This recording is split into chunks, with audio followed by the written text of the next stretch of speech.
Chemi Lhamo, welcome to Guatemala and the College Freedom Forum. We're honored to have you. Thank you.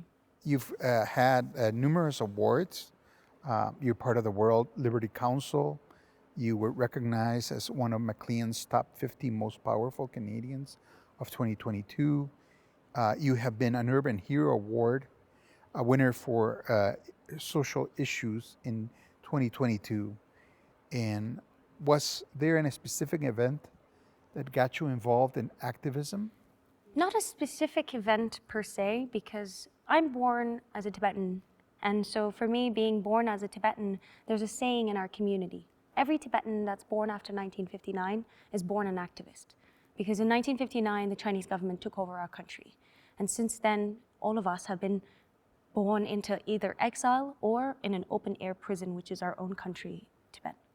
So without a choice, I believe that all of us have a responsibility to fight for the freedom of not just the Tibetan people, but all people around the world. And so activism begins the moment we're born.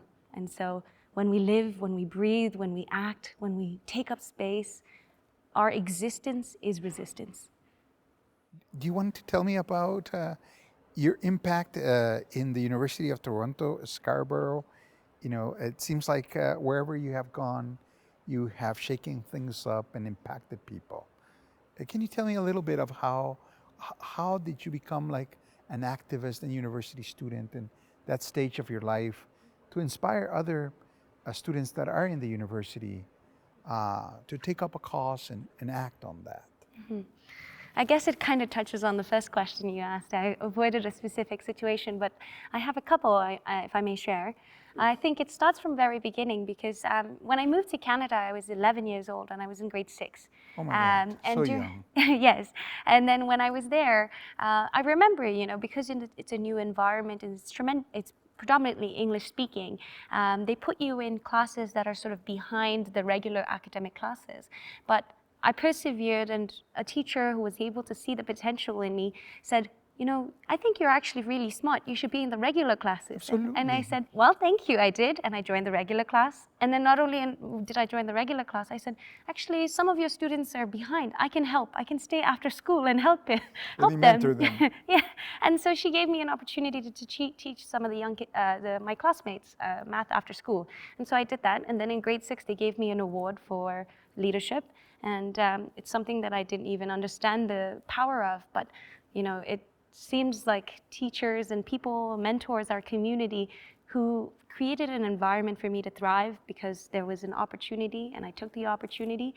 And it's really like a community coming together. It's not just me as an individual, it's these mentors, these people that recognized that I had potential and allowed me to grow in a space. So that was one instance. And then every time as I took on higher schooling, I realized that there was always a need and urgency because I grew up in an area where it's more low-income communities. So in my high school, there used to be a roof that would leak all the time. And I said, why? Why does my school leak but not this other school? And then when we play against them in sports, we always beat them. They had the better balls, but we beat them all the time. And I said, if we had better balls, we could be doing championships elsewhere. And so then I took the issue to the school board trustee, got the principal in trouble, and then fixed the roof in high school. Good for you. Thank you, but it's, again, a team effort. It's these environments that allowed me to say, this is not right, and not just be quiet because it's not right. I was able to stand up for it because nobody else was, one, but two, there was also guidance and mentorship from people who supported me to rise. And so that type of stuff continued. I was high school president. I played lots of sports. I also did the IB program. And then you went into the university and became president of the student union, I believe? Yes. So same thing again. Always, whenever I take up space, I notice that something is wrong. If something is wrong, I say, well, is somebody doing something about it? If nothing is being done, you point it out. You ask the leaders who are in charge to fix it. If they're not fixing it, then rise to the challenge and challenge them. And then I ran an election where first I became the director of psychology, then I went to become the vice president of equity, talking about racism, Islamophobia, anti-Black racism in school. And then after that, I ran for president.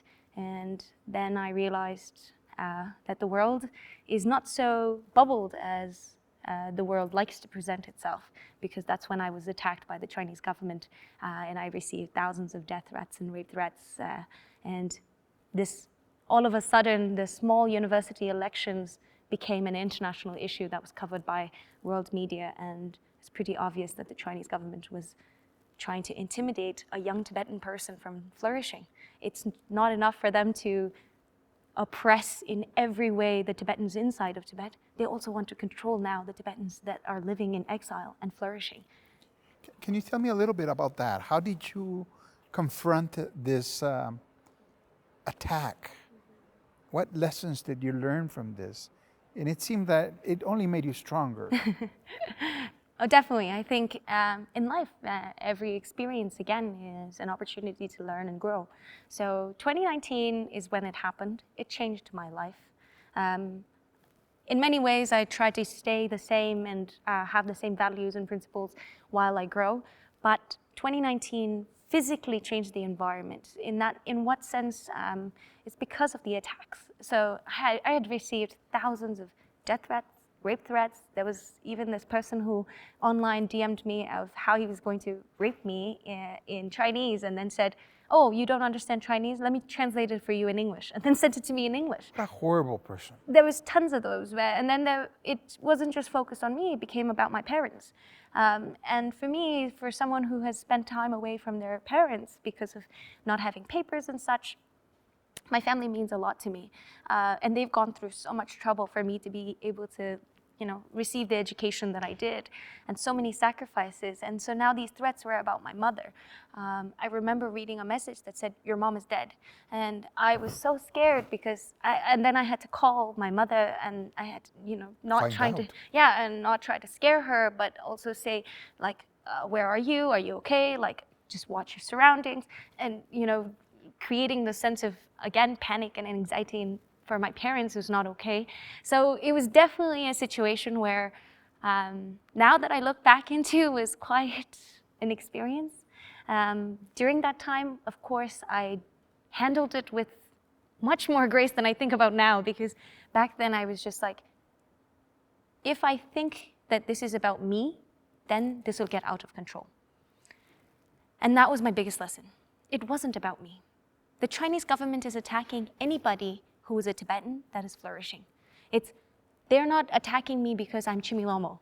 They don't even know who Chemi Lhamo is. They just know that there's a young Tibetan person who's become the president of one of the top universities in Canada, and they don't want that because she is active in the Tibetan community, she goes to protests, she calls for a free Tibet. That's why they want to shut me up. Not because it's me, right? So me and my family were getting attacked because I'm a Tibetan. And so if I back down, they will win. So I'm not going to let them do that. I had people in my circles who said, they will come after you. They will not leave you unless you step down. And I said, no, why would I step down? I have nothing in my presidential election campaign.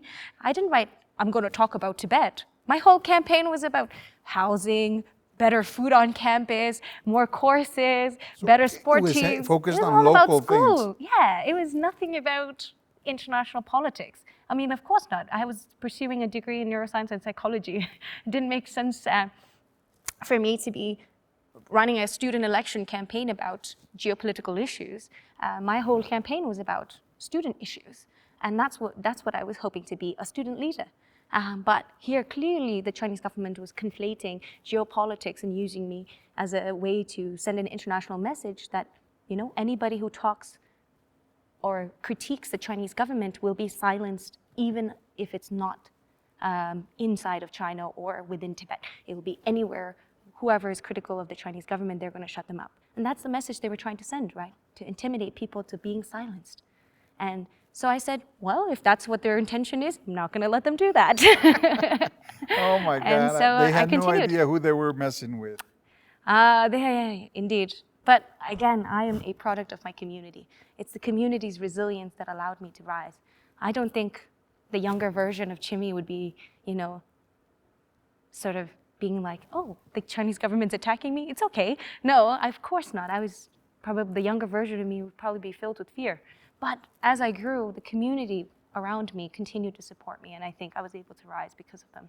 let me ask you to seize this opportunity and send that message that you want to send to younger people about hope, about struggles, about goals, about how to reach those goals. Okay.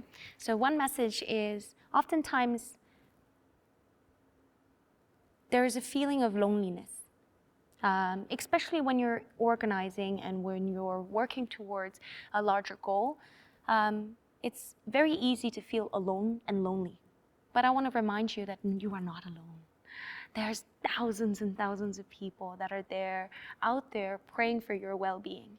Whenever I get to travel, I get to see a lot of Tibetan seniors. And, some of them I've never seen, but they know everything about me. And I say, how do you know this? And they say, I pray for your well-being every day. And there's also these sort of protections that they've given me. And they're giving it to me because they see a young girl working for other people, right? Serving others, working for the freedom of all people, working for human rights. And so if you're someone that is working for a larger cause that's beyond yourself, just know that all these Tibetan grandparents, they're also praying for you. And so please, if anyone is out there feeling alone, do not feel alone. We're all in this together, and that's one message I definitely want to give all young people around the world. We're not alone. We have so much to work for, and the community is behind you. However you define your community, there are people that are there behind you, and so keep going. And in terms of goal setting, I always say, go back to why. Why do you do what you do? If you know the why, you will always be able to continue on. Well, those are very wise words. I thank you for your wisdom and your participation, your enthusiasm, and I wish you the best and wish your cause the best. Welcome to Guatemala. Thank you. We are honored with your visit. Thank you. It's a pleasure. Thank you.